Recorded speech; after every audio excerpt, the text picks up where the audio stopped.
First, four multiple large fires have been spreading across Idaho this summer, changing the landscape for people and also animals. So what are the impacts long-term in terms of those big game animals like elk and deer? And our Audrielle Tackett spoke with the regional communications manager at Idaho Fish and Game to find out more about how the fires could impact the wildlife out there. Audie, what did you learn today?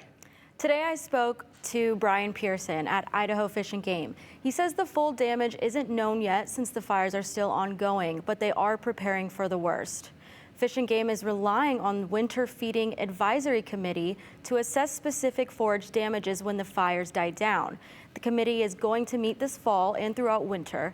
They'll look at the land conditions and make recommendations to the Director of Fish and Game. If the land is in an extreme state, emergency winter feeding could be considered if there's concern for a public safety hazard or a large animal die-off. When we do decide to do emergency feeding, we have a supply of food that is specifically designed for elk and deer species, and that's getting taken out and put on the ground at designated feed sites where it's deemed appropriate.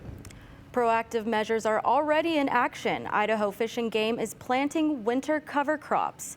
The planting is still considered preparation mode, which is different from emergency feeding. The agency is prepared to act if necessary, but asks that the public does not take wildlife feedings into their own hands.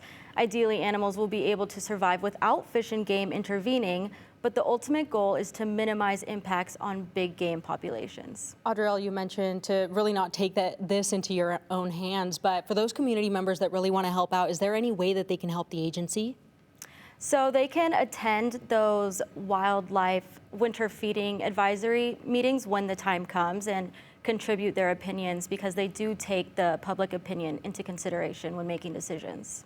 Well, thank you so much, Audrielle, for that.